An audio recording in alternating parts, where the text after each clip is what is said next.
Hello and welcome to this webinar on methylation, or specifically homocysteine remethylation, which is basically an introduction to methylation, more of course an introduction to homocysteine remethylation, with a very specific focus on the nutrients involved in homocysteine remethylation. So to get started, methylation, it is a massive topic. So there are many layers to methylation. There's a lot to understand with methylation. There are a lot of pathways that interact with methylation, which does make it an extremely complex subject. And as we go through methylation today, it will become quite apparent just how complex it can be. One of the biggest things with methylation, I guess, is that it is important to know about because it does affect a lot of things in the body. Almost everything in the body on some level surely is going to be affected by methylation, and in just a moment we'll see why that seems to be the case. So one of the first questions that we need to sort of answer when we're looking at methylation and looking to treat methylation are two things. The first is, what kind of patient are we treating? When we set out to treat a patient's methylation cycle or support their methylation cycle, what kind of patient do we have in mind? Is it a patient with autism or a developmental problem? Or is it more a mental health type patient, or maybe a metabolic patient or a hormonal patient or something like that? What kind of patient is it that we're trying to treat? And really the short answer to it is virtually every patient. Methylation works on so many levels in the body. It's involved in things like, neurotransmitter production and hormone detoxification and exogenous chemical detoxification and epigenetic modifications and all this sort of thing, or creatine production, carnitine production. I mean, they're two nutrients involved in so many things in the body. It would be hard to find a patient type who on some level couldn't benefit from some sort of methylation support. Now, maybe they don't need methylation support, but it'd be hard to find a patient who wasn't on some level relying on methylation. I think it'd be almost impossible. I guess the other question when we're looking at methylation is specifically when we're trying to treat it, what exactly are we doing? We're going to look at what the methylation cycle actually is in a little bit, but are we trying to optimize folate metabolism or absorption? Are we trying to optimize SAMe production or, recycle homocysteine? Perhaps we're trying to balance neurotransmitters, or perhaps we're just trying to reduce the demand on SAMe. And methyl balance is a concept that we're going to look into in a little bit. But basically, if we can reduce the need of the body to produce SAMe by reducing the things that it helps create, like carnitine or creatine, we can reduce the demand on SAMe and therefore reduce the demand on methylation in the body in a sense, reduce the demand on folate metabolism and trimethylglycine metabolism. If we look at methylation in a particular way, I've termed it the crossroads of metabolism, it gives us some sort of insight into, I guess, the complexity of methylation and also a bit of a framework from which we can look at how we're going to approach methylation in various patients. So the first is to look at, I guess, at SAMe. And the first thing to know about SAMe is that it's used a lot in the body. So ATP, or adenosine triphosphate, we should all be familiar with, powers a lot of reactions. Adding a phosphate group to an enzyme or a protein activates it a lot of the time. So ATP is the most commonly used substrate in the body, which makes sense. But it's interesting that SAMe is actually second to ATP. So it's the second most commonly used substrate in the body, which is a pretty important or a pretty big thing to say. One of its biggest roles in the body is the donation of a methyl group, which is basically a carbon with 3 hydrogens, CH3. By adding this methyl group to compounds, it can drastically alter their function, alter their destination in the body. It can, participate in their metabolism, as I've suggested, or alter their function in some way. So it's involved in the production of a lot of important compounds in the body, and as I said before, things like creatine and carnitine and even phosphatidylcholine are some of the really big players that SAMe helps produce. Even things like melatonin. SAMe is involved in melatonin production. So it itself contributes a methyl group to make a lot of compounds in the body, a lot of really important compounds in the body. One of the other pathways that use SAMe is in the polyamine pathway, which we're not going to go into today at all. But basically, polyamines are compounds that are used by rapidly dividing cells. And SAMe is quite important for donating certain parts of its structure to those pathways. But before we can use SAMe, we need to make SAMe. So how do we make SAMe? Well, initially, the SAMe molecule, basically its skeleton is methionine. So it basically comes from methionine. We need to add an adenosine group to it, but essentially it comes from methionine. But Methionine itself kind of relies on trimethylglycine and folate metabolism, so these pathways are very closely related to the production of SAMe. Now, these three pathways, folate metabolism, trimethylglycine metabolism, and methionine metabolism, themselves are reliant on other pathways. And so we can see that as we expand out, we could get further and further, and more pathways at some point eventually converge on the production of SAMe. And so looking at it all together, we can see that a lot of pathways kind of converge on SAMe, and then SAMe is used for a lot of other pathways. And so in a very SAMe-centric type of way, we can see SAMe is almost a centrally important compound in the body. A lot of things come together to make it, and it affects a lot of things. And this is kind of where I guess it would be hard to find a patient who wouldn't benefit on some level from methylation support. The bodies need methylation to happen. The bodies need to produce SAMe, and bodies need to produce SAMe, and bodies need to use SAMe. So this is where basically every patient could benefit from methylation support, and it's worth at least thinking about methylation in every patient.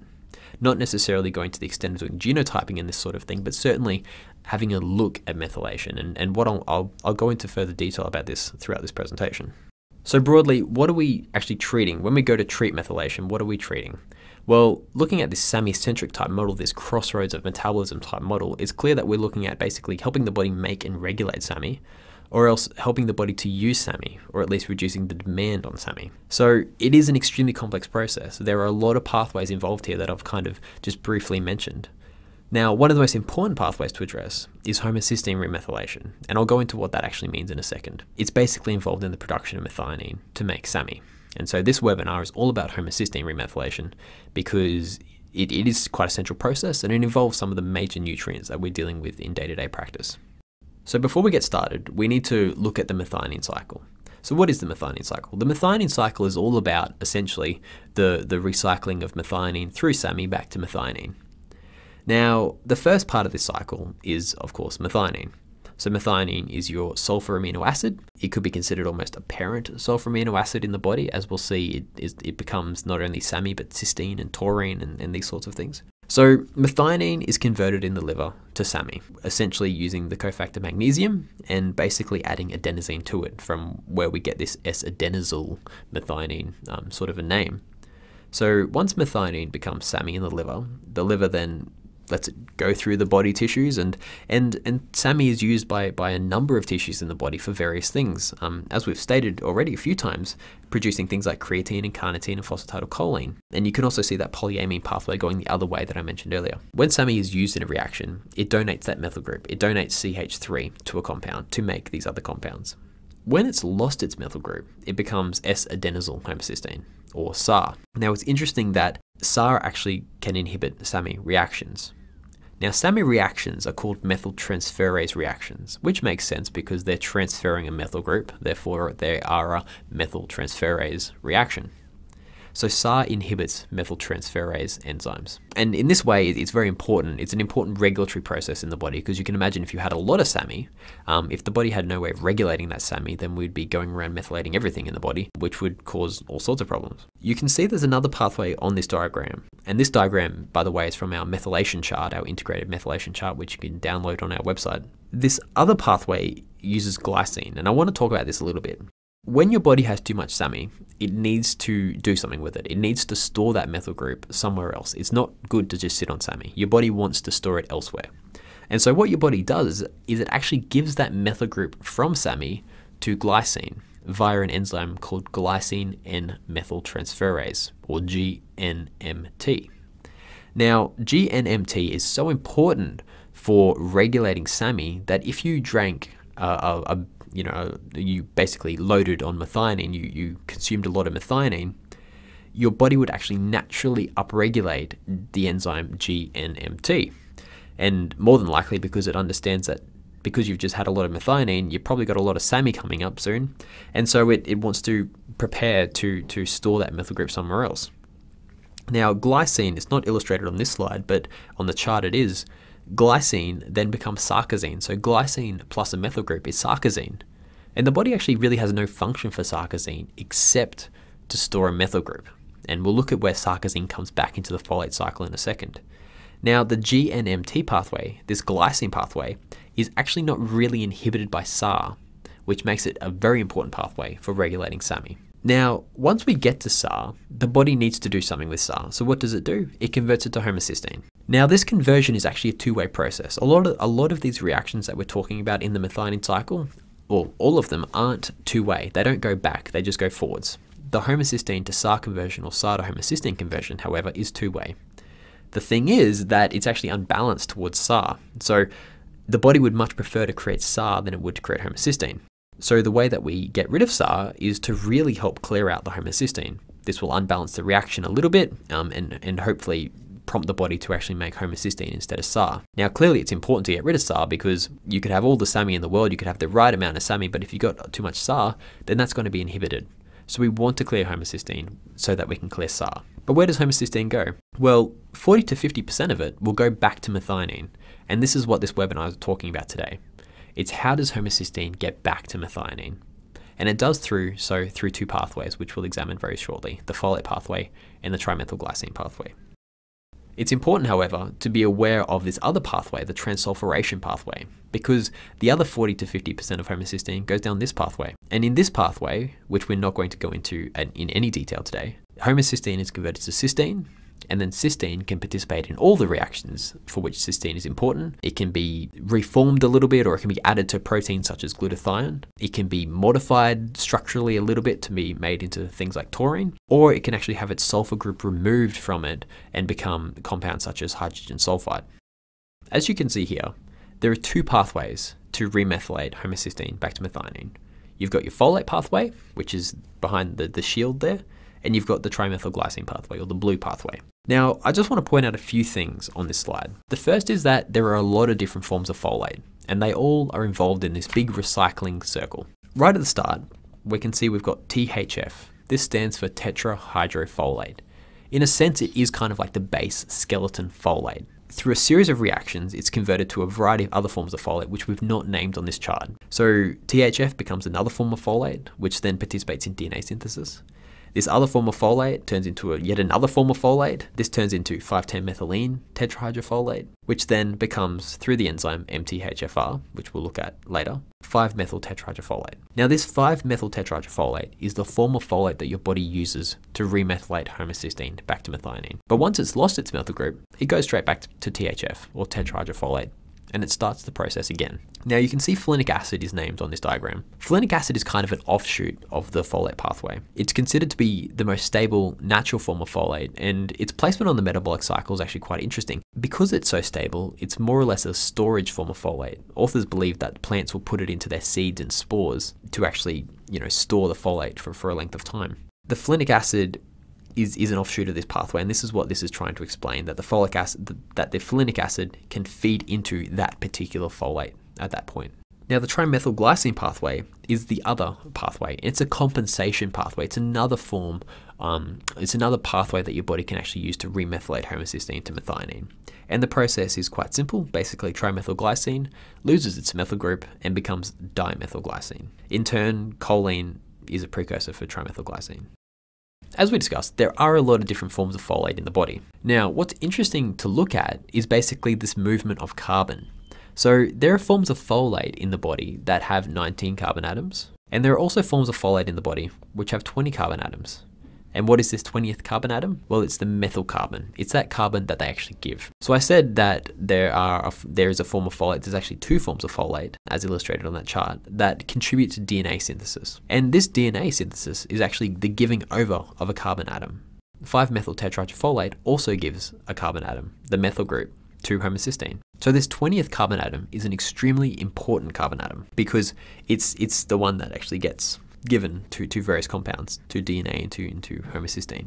But where does this extra carbon atom come from? Well, largely it comes from 3 or 4 different sources. One of the most important sources is serine. So your body uses about 40 millimoles per day, or about 4.2 grams per day of serine to add carbon back to folate. And our major sources of serine are things like eggs and beans and milk and rice. The body also uses about 150 millimoles per day of glycine, which is equivalent to about 11.3 grams per day. Again, some major sources are things like beef and pork, although most food proteins should contain glycine. Histidine is another very interesting source of methyl groups in the body, about 17 millimoles per day or about 2.64 grams per day, are used to actually histidine actually catabolized. It's broken apart to glutamic acid in search of this one carbon atom to put back onto folate to recycle it. Now, your major sources of histidine are things like pork and beef and legumes and corn. Other sources such as formate are also used. So this just illustrates the importance, I guess, of amino acid metabolism and protein. Even in the folate cycle, you may not think that folate is so dependent on amino acids, but truly, if your patients aren't consuming a good source of protein and they can't digest protein very effectively, then their folate may actually be complicated, may actually not work. Their folate recycling process may not work so effectively. So this next slide is just looking in a little bit more detail about this process. And so on the bottom left, we've got tetrahydrofolate, or THF, and we can see from its molecular formula that it's actually got 19 carbon atoms. Through a series of reactions, it becomes folinic acid. Now, I've got folinic acid in brackets there because it doesn't necessarily become folinic acid.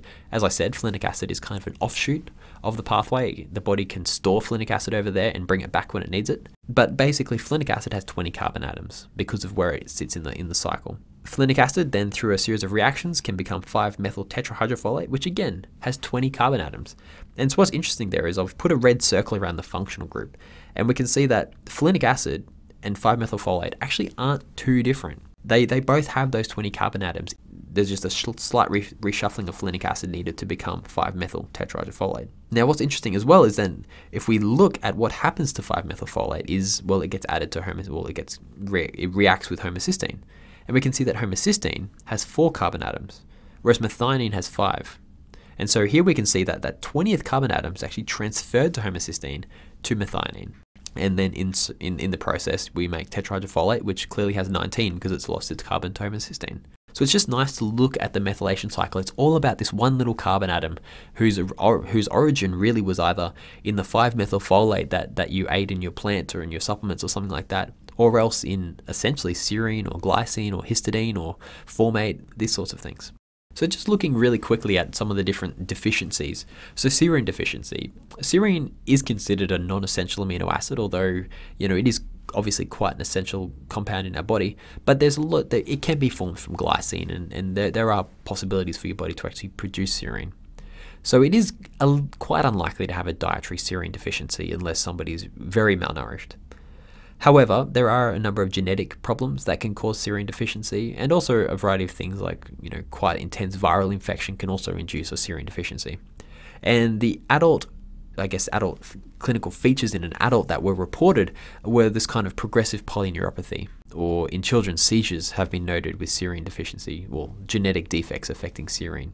There's also an interesting reported link between serine and trimethylglycine, with some papers sort of suggesting that when you give a patient trimethylglycine, their serine goes up, and which makes a lot of sense. We'll look at trimethylglycine a little bit later, but trimethylglycine takes the stress off of folate. So when we give trimethylglycine, the folate is no longer needed so much, so we may not need to recycle it as much, so serine can actually rise.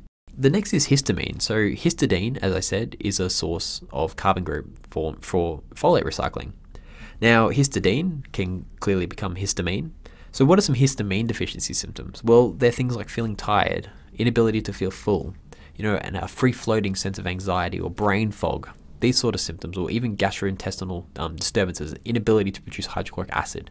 These sorts of things are all things that histamine is involved in. And there's further details on that on our neurotransmitter chart, also available from our website. And lastly, we're looking at glycine. So glycine's involved in things, can help with problems such as pain, or it's really important for managing inflammation. It's quite an anti-inflammatory nutrient, which is really interesting.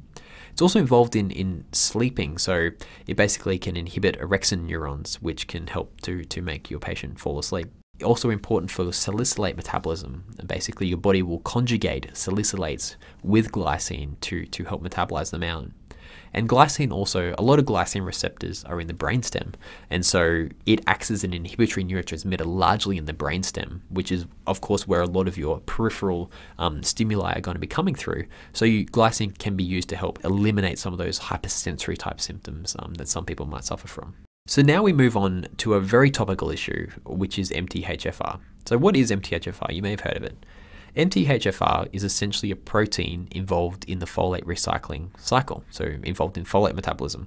And I've got an arrow pointing it out there. Basically, we've got 5,10 methylene THF, or 5,10-methylene tetrahydrofolate is converted to 5-methyl tetrahydrofolate through the action of MTHFR. That 5-methyl tetrahydrofolate is then free to participate in homocysteine remethylation, or the production of methionine from homocysteine. So let's learn a little bit about MTHFR. It's an interesting one because the gene and the protein both have the same name, which doesn't always happen very often. MTHFR is the gene that encodes the protein, MTHFR. And MTHFR, as I said, is a protein that converts 5,10-methylene tetrahydrofolate to 5-methyl tetrahydrofolate. It also is highly dependent, the protein itself is highly dependent on the cofactor FAD, which comes from riboflavin, for its function. And here we've actually got a picture that basically depicts the MTHFR protein with its FAD cofactor, and I'm pointing out the little ball and stick structure FAD molecule in that diagram. There's two because it's a 3D picture if you look at it just the right way. Okay, so now let's look at the gene, because this is where a lot of the discussion is focused on. So as with all proteins, and as I've said, it is encoded by a gene which has its same name.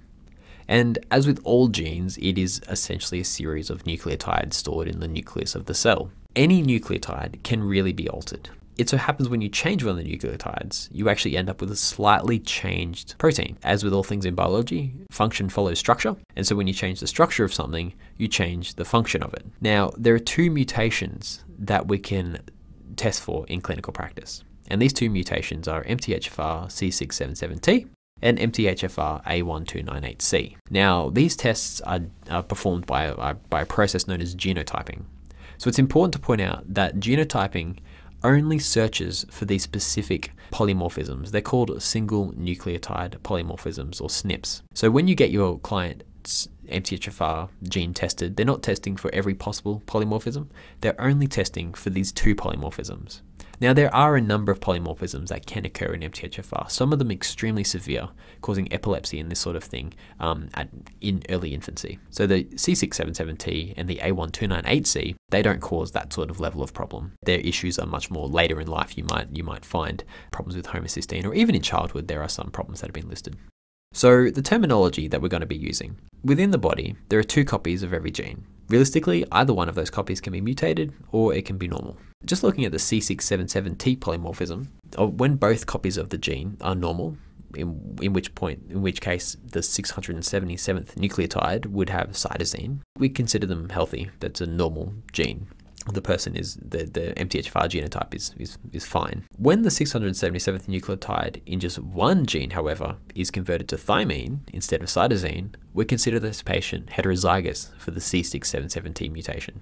When both are thymine instead of cytosine, then we consider the patient homozygous. And you can almost consider this a little bit of a continuum between healthy and less healthy and least healthy, or between 100% activity downwards. There are a variety of activity levels attributed to it, somewhere between maybe 70% for heterozygous and 30% for homozygous, somewhere in that range. When the gene is mutated, then we call it these different names, and we associate varying levels of activity and disease severity to them. The A1298C is very similar. Now, just a quick note. It's widely believed that if you carry the C677T or the A1298C mutation, then you can't really convert folinic acid or folic acid into 5-methyl tetrahydrofolate, and that you should therefore only supplement with 5-methyl tetrahydrofolate. As this slide suggests, it's an extremely controversial issue, which I'm really not going to expand on in this webinar. It's beyond the scope of this webinar. I personally believe from my reading that folinic acid or 5-methylfolate are going to be equally fine for patients with the C677T polymorphism. The A1298C, there's not a lot of literature to draw from. However, I imagine that it would be a reasonably similar case. Now, the two reasons that I give for this are largely the nutrient-gene interactions and to do with the recycling of folate.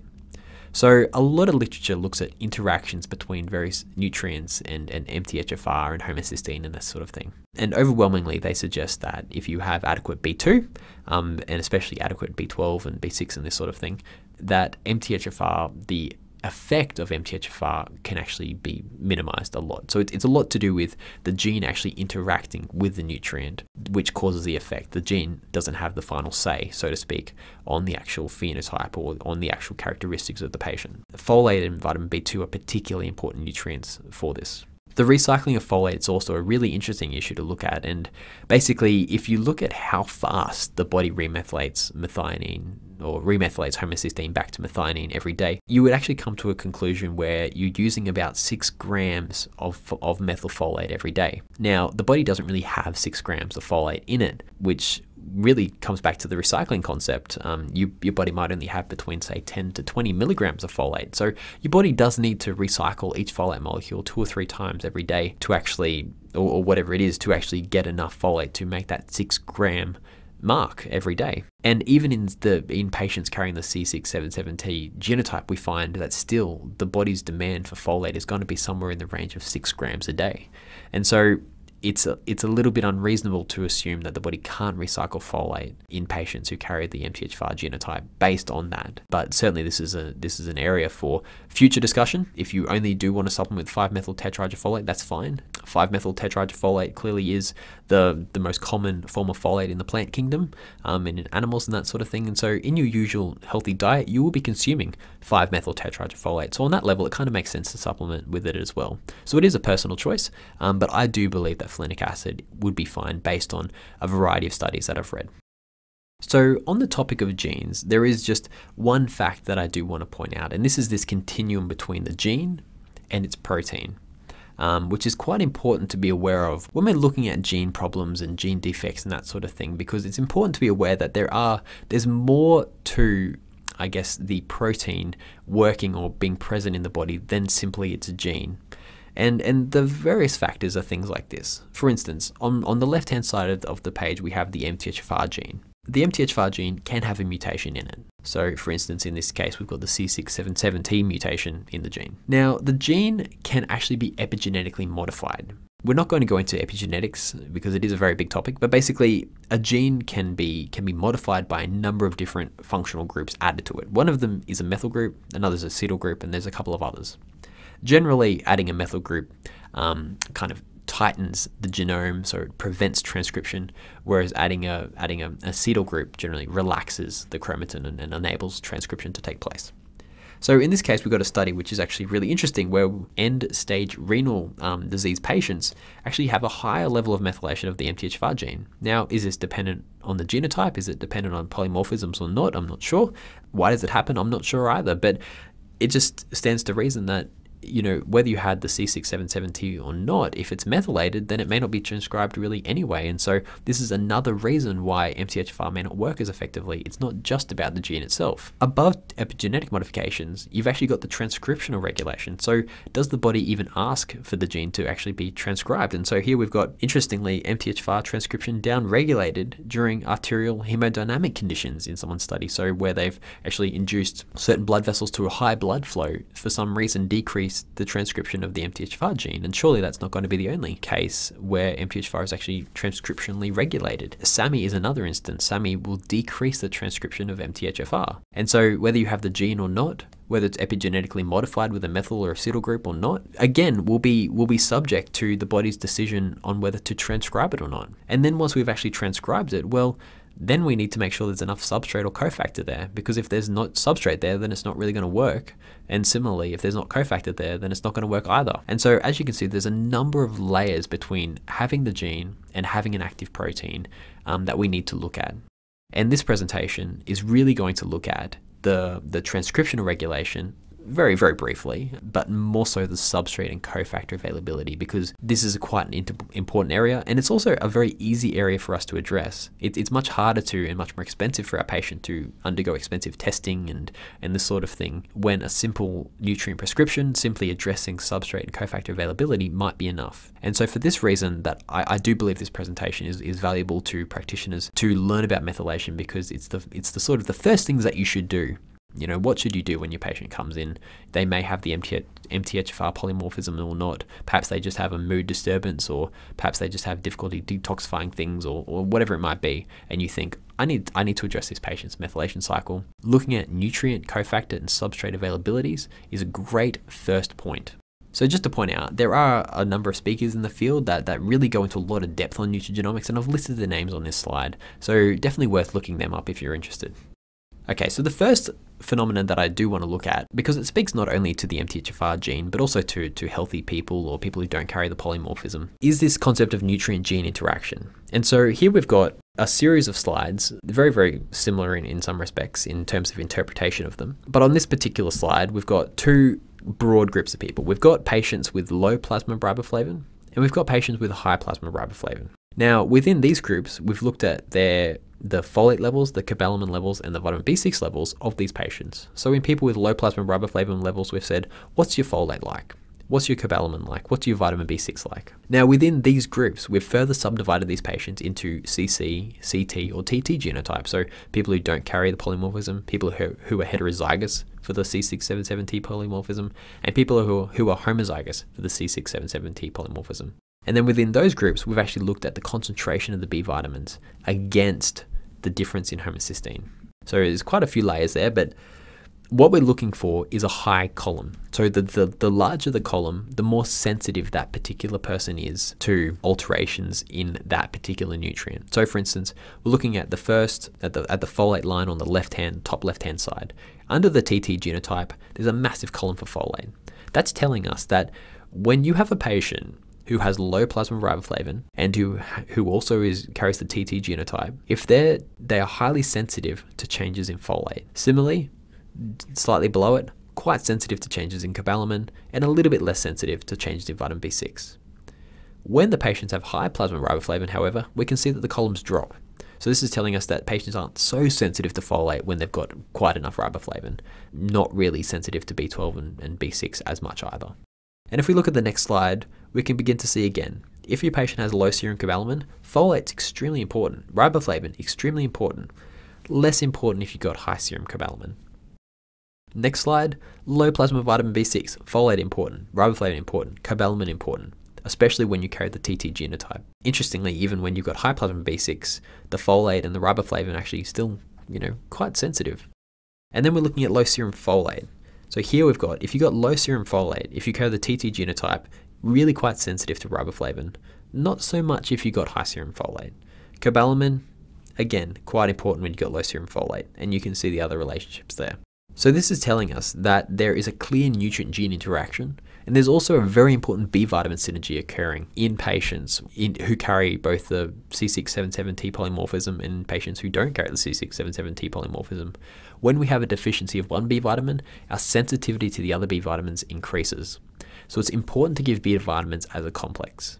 It also points out that some of the most sensitive nutrients were things like B2, folate, and B12. B6 is actually interestingly not as sensitive to these other changes, which is really interesting given the historical emphasis on B6 to reduce homocysteine. All the B vitamins should be taken together. They all depend on each other, especially if you carry the TT genotype. Folate. Where do we get folate from?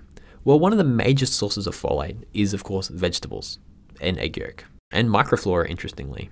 So I've got a study here that's looking at the Australian Bureau of Statistics 2011-2012 findings that Australians just aren't eating enough vegetables, which is what you're probably finding in clinical practice anyway. And so it's essential. If your patient isn't eating very well, a B complex goes a very long way and might make them feel a lot better. And it could be the easiest way to address their methylation cycle is just making sure that your patient's actually getting enough folate into them.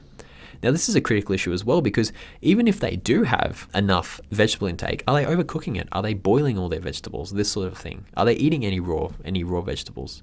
Are they eating egg yolk? If they're vegetarian or vegan, maybe they're not. And maybe they boil all their vegetables, in which case the folate's probably getting destroyed by the heat or leaching out into the cooking water, this sort of thing.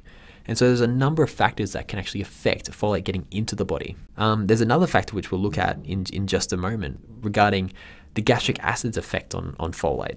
Another factor is, of course, the microflora, and your microflora are responsible for producing folate. So dysbiosis, this sort of thing, again, things to look at when we're looking at a patient's methylation cycle, because this is a source of folate for them. So looking onto ascorbic acid, so why did I bring up gastric acid before? Well, we'll start with ascorbic acid. So in 1995, an interesting synergistic relationship had been proposed between vitamin C and folate. And to introduce it a little bit further, there's a 2008 study that we'll look at very soon that suggests that ascorbic acid can actually significantly improve the absorption of 5-methyltetrahydrofolate. Okay, but what is this synergistic interaction? Well, it relies on gastric acid. So on slide 31, we've got a stylized picture of what actually happens in the body and why we're talking about gastric acid and ascorbic acid and folate all together. So when we consume folate, the first structure it will really encounter is the stomach. The stomach contains gastric acid. Now, gastric acid is actually quite destructive to folate, and it can oxidize it. Normally, folate can be converted into this oxidized form of folate. Now, this is not the end of the line for folate. It can be recycled back to folate, to non-oxidized folate or reduced folate. However, if it's not, it's degraded to essentially into two nutritionally inert compounds. It breaks apart into two and you can't use it anymore. We can clearly see that if we can somehow prevent this oxidation of folate or help to recycle the folate back to the reduced form, that we're going to increase its absorption. And this is exactly what vitamin C does. It stabilizes it by enhancing its recycling back.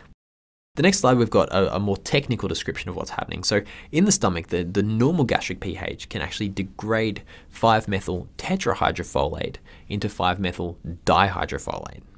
And once in this dihydrofolate form, the body can actually, or the folate molecule can actually then split into literally two different components and not work anymore.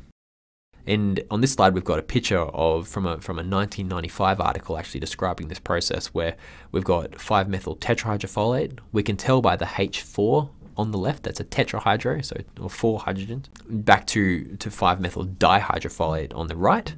And this is driven by things like temperature and pH and cations like metals, like iron, this sort of thing, can actually oxidize it to this state. And then we can actually recycle it with the use of ascorbate or ascorbic acid or vitamin C back to 5-methyl tetrahydrofolate.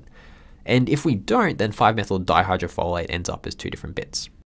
Your body accounts for this gastric acid process, and it's aware that ascorbic acid can actually help recycle the folate. And basically what happens is the body naturally secretes a massive amount of ascorbic acid into the gastric juice, and which would function in part to actually repair and protect that folate.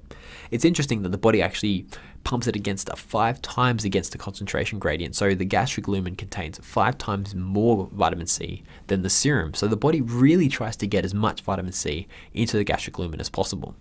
However, clearly it's an equation. Here we've got, on one hand, we've got the factors which oxidize folate, and on the other we've got the factors that increase or decrease vitamin C, or help with the antioxidant processes. So the factors which increase oxidative stress are things like extra metal ions in the vicinity, conditions associated with high oxidative stress. Even hyperchlorhydria could stimulate this. And on the other hand, we've got the factors which actually impede vitamin C. So hypochlorhydria and Helicobacter pylori infection can all induce a low luminal content of vitamin C. Clearly, vitamin C deficiency in the diet. Even proton pump inhibitors, because of their role in causing hypochlorhydria, could affect vitamin C. And so in these sorts of patients, they might actually have low vitamin C. And so even though they might have a healthy diet, even though they might be taking supplements or folate, that folate is getting destroyed in the stomach because there's not enough vitamin C to protect it. When exposed to these factors, it makes sense to support the body's natural secretion of vitamin C, particularly with supplemental vitamin C when you take the folate molecule, because it's a local effect. The effect actually continues inside the body, and they find in other studies that the higher vitamin C content in the serum correlates to better, scores or outcomes with people who carry certain genetic polymorphisms in folate. We mentioned before, when you carry the MTHFR polymorphism, you need extra folate for various reasons. When you have the vitamin C is actually going to be protecting the folate. So having higher ascorbic acid can actually intracellularly protect the folate and sort of conserve it or preserve it for its use in reactions, which is particularly important, as I said, in patients who carry mutations who have a high demand for folate, such as patients carrying the MTHFR polymorphisms. However, even if you don't have these factors, if you're reasonably healthy, vitamin C actually continues to improve folate absorption, and we'll look at a study that says just that.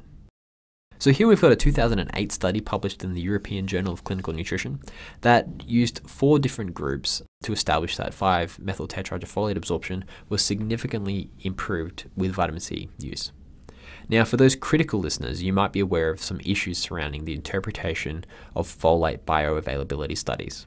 It is true that there is some research suggesting that when we take folate, it actually doesn't really, the folate that we take isn't what appears in the serum, but rather the other forms of folate, older folate that we may have consumed, somehow is kicked out of various compartments in the body, and that's what appears in the serum. So this study is confounded a little bit by this methodological issue. But the finding is interesting nevertheless, and certainly the theoretical underpinning to the conclusions is, I feel, quite solid. So the interpretation probably remains, or my interpretation probably remains. So we've got 4 different groups here. The first group is the placebo group down the bottom, no change. The second group received only methylfolate. The third group received methylfolate plus 289.4 milligrams of vitamin C. And the last group received the same amount of methylfolate, but with 973.8 milligrams of vitamin C. And what the authors found was that the 2 ascorbic acid groups, the 2 vitamin C groups, had significantly improved 5-methyl tetrahydrofolate absorption compared to the methylfolate group alone. However, the difference between the 2 groups, the 2 groups that received vitamin C, actually wasn't too significant. So there may be some sort of ceiling effect to the vitamin C or something like that, but yeah, so the lower doses of vitamin C might be sufficient. Now, obviously, we've been talking a lot about 5-methyl tetrahydrofolate here. What about folinic acid? Well, the authors do say that any natural reduced folate would be liable to oxidation. So it would be reasonable to assume that folinic acid would be subject to the same oxidative processes as is methylfolate. Perhaps to a slightly lesser extent, because it is clearly the most stable natural folate, but certainly to some level it would be affected by these oxidative processes. So the next is looking at riboflavin again, and this is kind of reinforcing what we said earlier about the B vitamin synergy and the nutrient-gene interaction. Basically, we've got 6 charts on this slide. We're going to ignore the top 2. Just looking at the bottom 4. So the middle left one is CC low folate. So this is people who don't carry the polymorphism, who have low serum folate.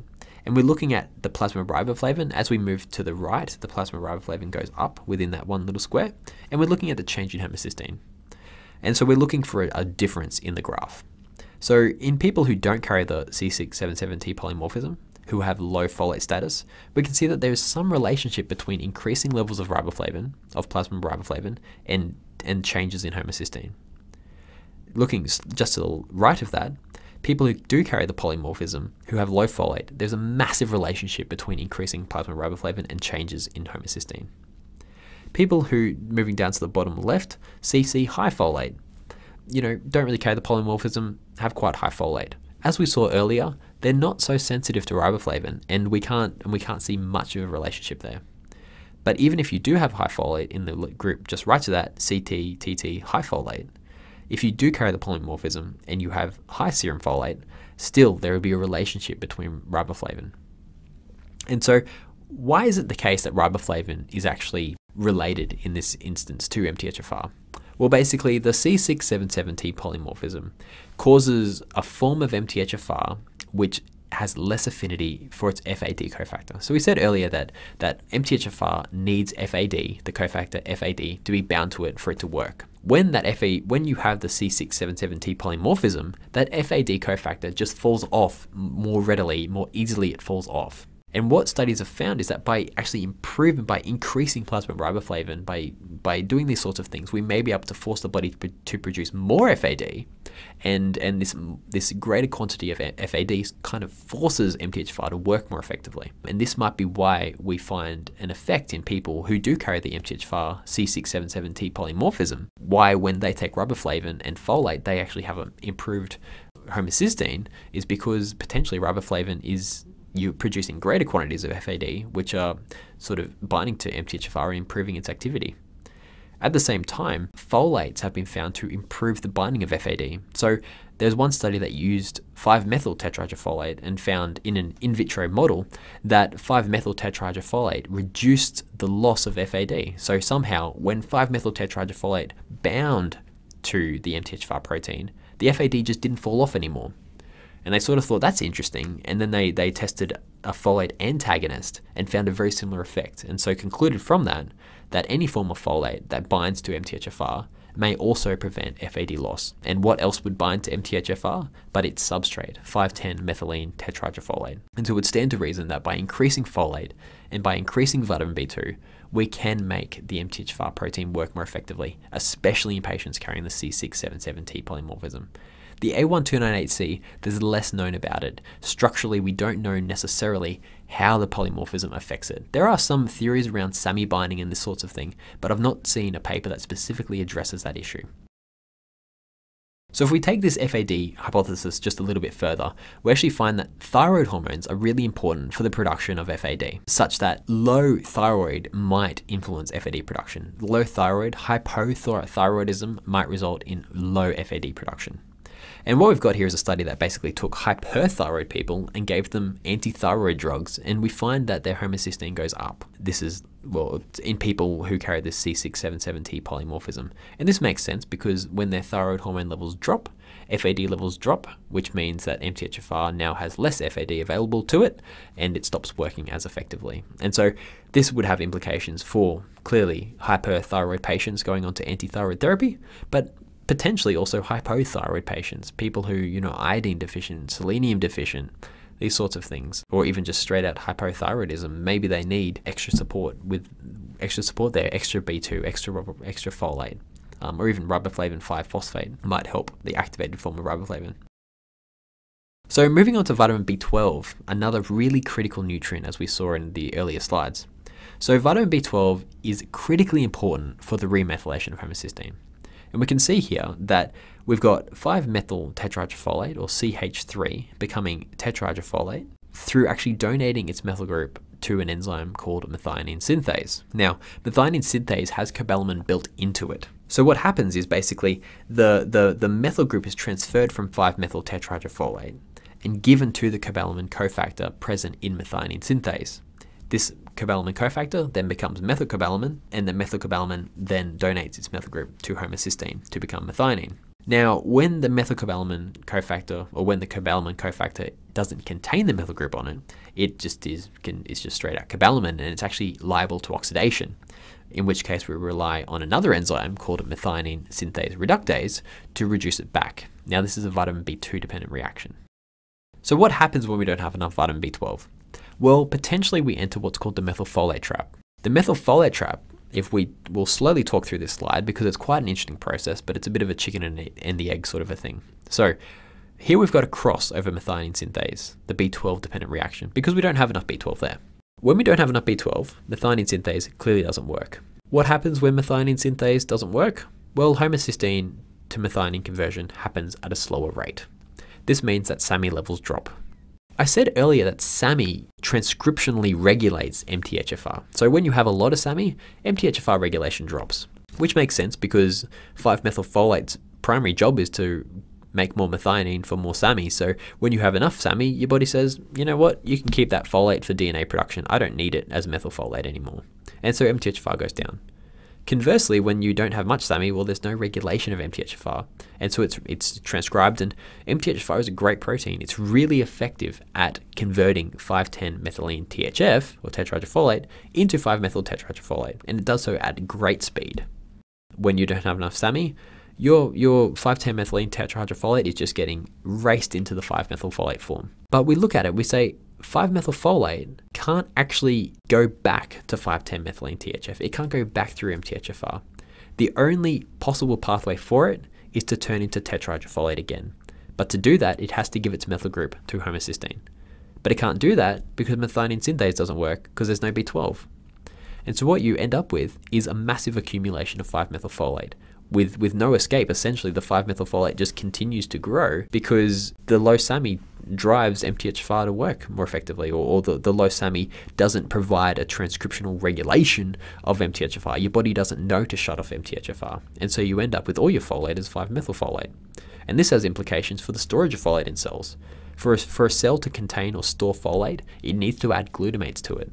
And it finds it quite difficult to add glutamates to methylfolate. And so your cells become kind of folate deficient because the methylfolate seeps out of them. Furthermore, because all the methylfolate is going to the 5-methylfolate form, it doesn't allow any folates, or the folates involved in DNA synthesis are reduced, because those forms of folate are quickly rushed to 5-methylfolate because your body's trying to restore this SAMe deficiency. Now, when your body can't give folates to DNA synthesis, we end up with megaloblastic anemia, which is exactly what we'd expect to find in B12 deficiency. And so it's an interesting thing that the megaloblastic anemia or the methylfolate trap is actually extremely important because it alerts us to B12 deficiency. It's kind of the first sign you will have of vitamin B12 deficiency. And so when your patient presents with megaloblastic anemia, we can give them B12 and rectify the issue before it becomes much worse, before we get neurological involvement. And it's considered an issue with the folic acid supplementation, potentially folinic acid supplementation, because these forms of folate are before the MTHFR protein, and so they are available to participate in DNA. And so there's some concern that with folic acid fortification and therefore potentially folinic acid fortification, we may actually mask B12 deficiency because those forms of folate go to DNA because you're supplementing with them, and then you don't get them like megaloblastic anemia because the DNA is not affected. You don't get them like megaloblastic anemia, so you're unaware of B12 deficiency going along until the patient develops B12 deficiency signs in their nervous system or something like that. So it's just a point to be aware of if you are giving folic acid or potentially folinic acid to an elderly patient or patient on proton pump inhibitors or something like that, where they could actually have a deficiency of vitamin B12, or vegans or vegetarians or something like that, just to monitor their vitamin B12 levels a little bit more closely. Now with vitamin B12, it's an interesting thing that we can actually have high or low readings. Now there's a couple of different types of measurements of B12. You can measure serum B12 or active B12, that sort of thing. But high or low B12 can actually still be representative of vitamin B12 deficiency, essentially a functional B12 deficiency. And so I do encourage practitioners to measure methylmalonic acid, or MMA, when assessing B12. B12 really only has a couple of roles in the body. One of them is remethylating homocysteine back to methionine, and the other is making, I think, succinyl-CoA. Now, when your body doesn't have B12, the methylmalonic acid, which is destined for succinyl-CoA, that reaction can't take place, so methylmalonic acid builds up because you need B12 to make that conversion happen. So we can use methylmalonic acid to determine whether someone is B12 deficient. Why wouldn't we just use homocysteine? Well, there's a number of factors that could affect that. Clearly, folate, B2, B6 are all other nutrients that are going to influence homocysteine concentrations. Not only that, but homocysteine also, as we mentioned earlier, participates in the transsulfuration pathway. And so without knowing the activity of the transsulfuration pathway, it's again a very difficult marker to read. Low homocysteine, high homocysteine could be high or low methylation, or high or low folate, high or low homocysteine remethylation, or high or low transsulfuration. So it's a bit difficult. Methylmalonic acid is just a little bit more specific for B12, so it's worth doing. In the case of vitamin B12 excess, you do have to consider the test performed, whether it's a serum B12 or an active B12. You do need to rule out malignant disease. Raised B12 can be a sign of some pretty serious diseases, so get your patient to the GP just to rule that out. You also need to look at liver function, because one of the cases of raised B12 is because of excess transcobalamin 2 production. So transcobalamin 2 transports B12 in the serum. In cases of liver disease or inflammation, you can actually have raised transcobalamin production, which is going to bind to the B12 and sort of prevent it from getting into cells. Also, loss of kidney function. So where kidney function declines, you might again find transcobalamins kind of don't get lost out of the body. They remain in the blood and continue to bind B12. Now, in the case of vitamin B12 deficiency, again, we're going to look at things like diet and medications, also age, as I said earlier, and also pancreatic function. Basically, haptocorrin, B12 is initially bound to haptocorrin. It needs to be cleaved from haptocorrin before it can bind to intrinsic factor, and that cleavage occurs through the use of pancreatic enzymes. So you need to make sure there's enough pancreatic enzymes there. Okay, so now I'm just going to look very briefly at the back of the chart, essentially, at the back of the integrated methylation chart. So at the back of the chart, we've grouped important pathway nutrients together, and we've explored a couple of things, and it's worth pointing out because it's very helpful to know. So initially, we're looking at the folate pathway. Now, the shield in the background is representative of vitamin C, because vitamin C is going to protect the folate in the gut and also inside the cells, as we discussed. Now, the first list of nutrients on the back of the chart we look at are the coenzyme nutrients. And so we've got folinic acid, B2, B6, and B12, clearly because they're the substrates and cofactors in there. Zinc we're going to look at a little bit later, and vitamin C helps to protect folate in the gut and intracellularly, so that's there. Now, we also list some important pathology tests that might be good to do when you're looking at your patient's folate pathway. So you can measure folinic acid, 5-methylfolate, and tetrahydrofolate with some recent NutriPath tests. You can also genotype for MTHFR polymorphisms, as we said earlier. We discussed B12 and MMA, or methylmalonic acid, to determine B12 levels, functional B12 activity. Zinc, again, we'll look at that. A zinc tally test or whatever test you like to use for zinc deficiency is well worth doing, as we'll look at. FIGLU, we mentioned about histidine deficiency earlier. Histidine feeds into FIGLU. Now, traditionally, FIGLU is a test used for folate deficiency. FIGLU will rise when you are folate deficient. However, I also wonder what it means if FIGLU is low. Could that mean histidine deficiency? And hormones, well, things like the thyroid hormone, which we were talking about earlier. Now, there are a variety of supportive nutrients in the folate pathway. So trimethylglycine, we're going to look at in a moment. It backs up folate. You can also look elsewhere. You can look to things like N-acetylcysteine, or which is down the transsulfuration pathway. You can also look at things like histidine or serine or glycine. Choline feeds into trimethylglycine, or even methionine. Folate's not going to work very effectively if your patient is methionine deficient, because what's it going to remethylate? There's not enough methionine there, so there's probably not going to be enough homocysteine there to remethylate. So these are some important supportive nutrients to consider as well. Now, the heart of the chart is really the factors which induce dysfunction or deficiency.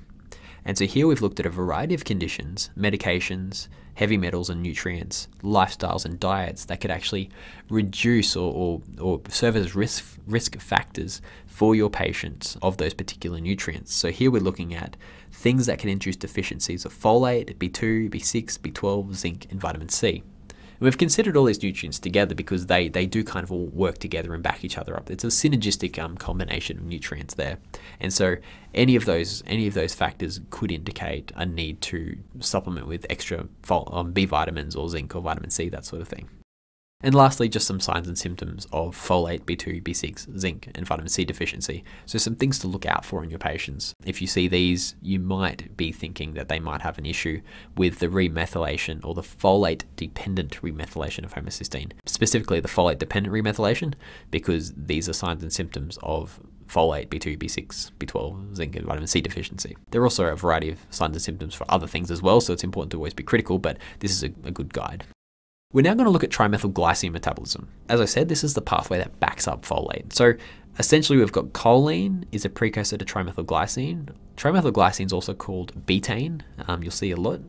And then trimethylglycine becomes dimethylglycine after it gives a methyl group to homocysteine to become methionine again.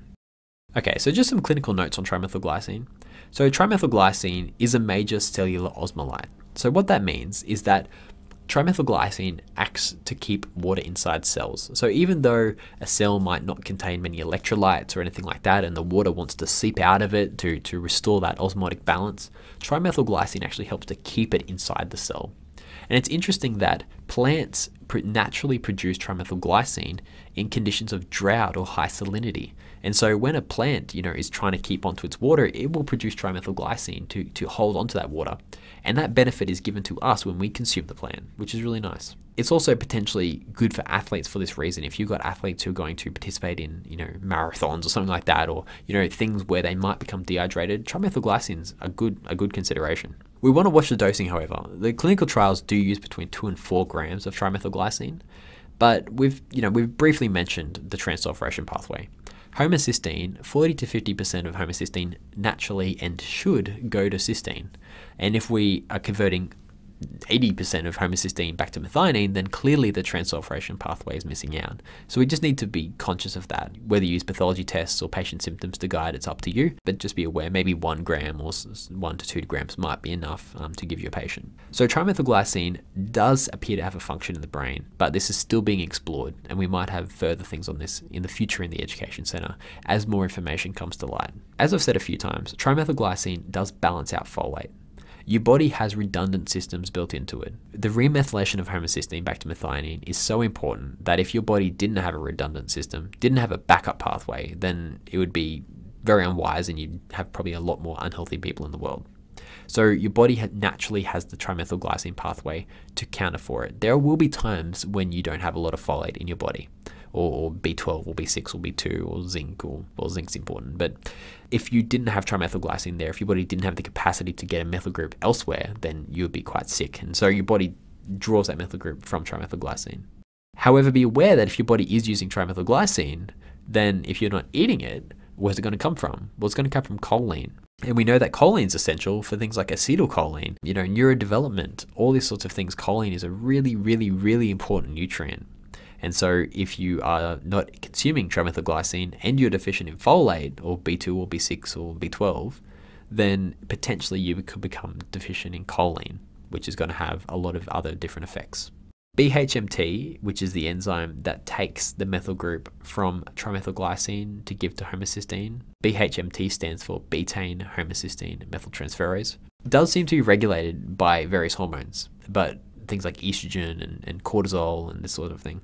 But further studies will be needed in this area to be more specific about what happens. But it might be worth looking at a person's hormone profile, their steroid hormone profile, to see if there's any dysfunction there. If you suspect that their trimethylglycine pathway isn't working very well, or we haven't really talked about it, but if you gave your patient SAMI and it worked, then the next question is clearly, well, why did it work? Is it because the patient was deficient in methionine, or was it because the patient can't convert homocysteine back to methionine, or is it because the patient's magnesium deficient? There's a number of factors that could cause low SAMI production. But if SAMI does work, and they're consuming a reasonably healthy diet, they've got quinoa, as we'll look at in the next slide, or gluten-containing grains in their diet, this sort of thing, beetroot, and still it's not working, maybe hormones could be having a role there, impacting betaine homocysteine methyltransferase or something like that. Well worth looking at if you think that might be a problem.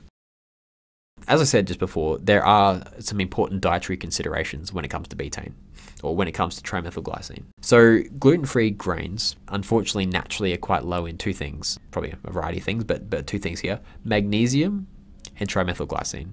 The trimethylglycine is an interesting one. Quinoa is the highest trimethylglycine gluten-free grain, so definitely worth advising your celiac patients to eat some quinoa if they don't want to take trimethylglycine supplementation. But yes, certainly critical issue there, and you can just imagine that if you had children who are on gluten-free diets, not eating quinoa, their trimethylglycine is going to be low, their choline might be low. Having choline low at such a critical time in your development, definitely probably not a very good idea. And so trimethylglycine is such an important nutrient. And we've also just recently had a nutritional bulletin or nutritional news on it, but trimethylglycine on toothpaste actually helps with symptoms of dry mouth. And so you've got your trimethylglycine is a very, very important, very sometimes unknown nutrient, but it's definitely a good nutrient to be aware of. Okay, so just looking at the betaine pathway. So we have your coenzyme nutrients, of course, trimethylglycine, zinc. Zinc we'll talk about in just a moment. Choline, phosphatidylcholine, both feed into trimethylglycine, so they're important nutrients to consider as well. Zinc status, again, we'll look at that in a moment. Liver function. So betaine is largely used in the liver. The BHMT enzyme, the betaine homocysteine methyltransferase enzyme, is basically expressed largely in the liver, the kidney, and the eyes. When you have liver dysfunction, you may not be using betaine so effectively. So it's probably worth looking at liver function tests. Homocysteine, I mentioned before, it's a difficult marker to interpret. There are other markers. You can look at the SAMI to SAR ratio, and heavy metals worth looking at as well. Supportive nutrients, all your folate pathway nutrients. N-acetylcysteine, as we said before, it's on the transsulfuration pathway, but worth looking at. SAMI, does SAMI work? Yes. Well, maybe consider B vitamins, folate pathway vitamins and nutrients, or potentially trimethylglycine. A variety of conditions, medications, chemicals, heavy metals, lifestyles, and diets that can impact on trimethylglycine and zinc and choline or phosphatidylcholine. And then, of course, some signs and symptoms. And just rounding out this webinar, looking at zinc. We've mentioned zinc a few times in these last few slides. So zinc is extremely important for two enzymes, for methionine synthase and also for betaine homocysteine methyltransferase, which you can see in this slide. So we've got three studies here. The first study is using 30 milligrams of zinc per day in type 2 diabetics with microalbuminuria. And what they found is that with that 30 milligrams per day, the homocysteine significantly dropped. What's interesting as well is actually to look at the change in folate and vitamin B12 levels. And we can see that those levels actually rose, which is extremely interesting and, suggesting this really interesting synergistic relationship between zinc and folate and B12. And the authors suggested that this could be because the demand on homocysteine dropped with the extra zinc. And so this could be why. This is another one that we have a nutritional news article on our website. a slightly more indirect study looking at polycystic ovarian syndrome. So polycystic ovarian syndrome has a number of metabolic symptoms. One of them is, homocysteine difficulties or high homocysteine. And this study basically found that zinc was the most significant variable to predict the metabolic symptoms of polycystic ovarian syndrome, probably for a number of reasons, but maybe potentially in part through its role in methylation. And lastly, just looking at zinc in end-stage renal disease patients again. These people getting 50 milligrams per day of zinc, which is, really quite a high dose, but basically their homocysteine levels significantly reducing following zinc supplementation. So there's 3 studies there that's sort of suggesting, the importance of zinc, and we have just the mechanistic rationale of zinc being an important cofactor, or zinc being a cofactor for methionine synthase and for betaine homocysteine methyltransferase. So zinc is such an easy thing to test for and to rule out, and it's worth giving your patient zinc just to see if that helps, because if that's all it took and then they didn't need to go for a genotyping test and everything like that, then, well, that's great. And so some signs of zinc deficiency, your zinc tally test, your nail signs, depending on, your various ways of practicing, difficulties with immunity, any sort of nervous system disorder. Zinc helps so many things, appetite problems, that sort of thing. Just a study here for fish oil. If you're giving any sort of, really B vitamins are kind of really a foundational nutritional supplementation, and you're probably going to find fish oil in a foundational nutritional type supplementation. If people don't eat fish, or they're a certain patient group that particularly needs fish, then probably be giving them fish oil. And so it's just interesting that fish oil, particularly DHA, actually improves the expression of particular enzymes involved in methylation. So just another reason to give fish oil. A really interesting relationship between folate metabolism and chronic pancreatitis. So I won't go into this in any depth, but the reference is there. Hopefully that can begin to start you out. So really, the way that I've approached this webinar has been essentially to look at the nutrients themselves that are involved in homocysteine remethylation.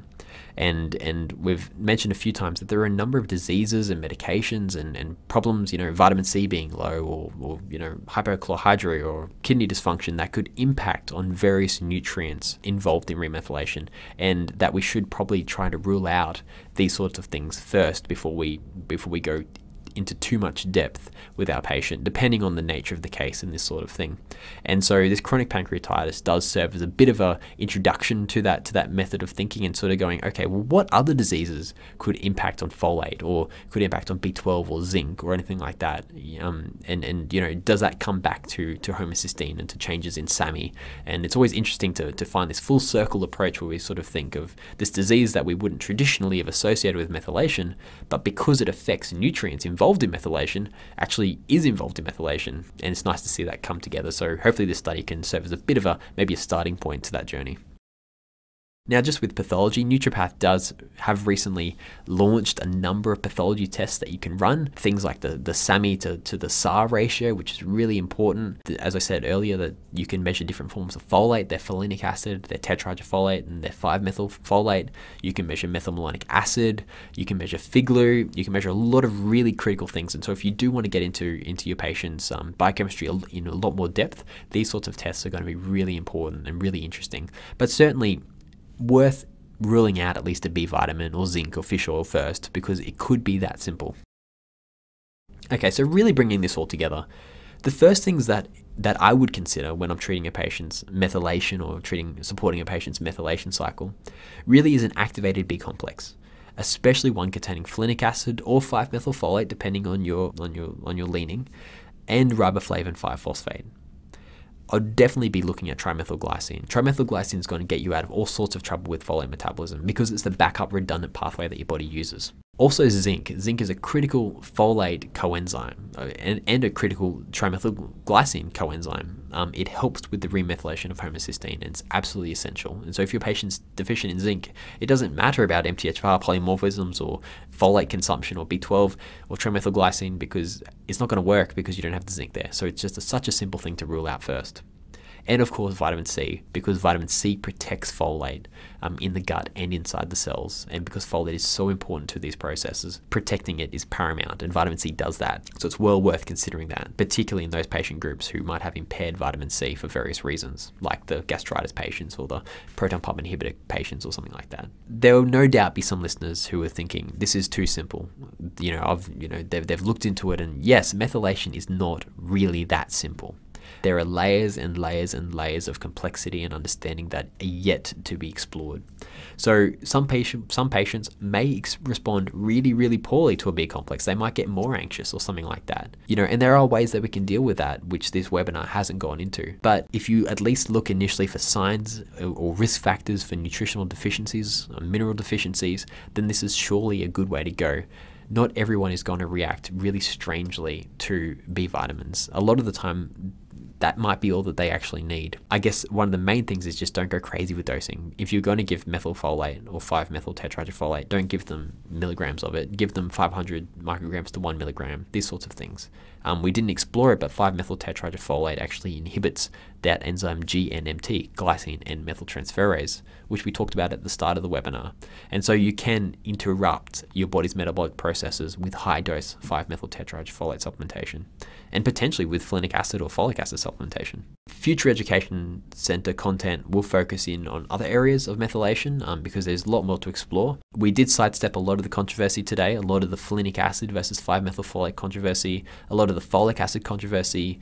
There's a lot to learn out there, and there's a lot of different sides to a lot of different arguments, which we didn't go into at all. We just looked at the nutrients themselves. But there's a lot more to learn, and I encourage you to go onto PubMed and start researching and looking these things up. Read the articles themselves. Don't just rely on webinars and this sort of thing. It's great to get into the research, and this is what the Education Center is all about, is about encouraging you guys to get back into the research. So in conclusion, methylation can be considered the crossroads of metabolism. A lot of metabolic pathways in the body lead to SAMe, and a lot lead from SAMe. We've just looked at the remethylation of homocysteine, which is one tiny little component, but one very important component. So I do encourage you to use the integrated methylation chart as a starting point.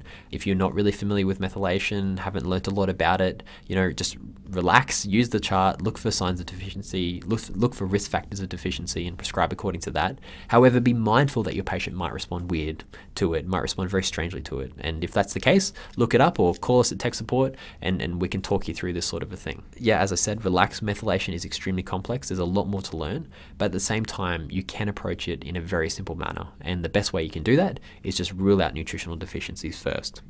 And of course, get into PubMed, start reading articles and learn more about it, learn more about folate metabolism, trimethylglycine metabolism, because it is exciting, and it's exciting to talk about and exciting to learn about.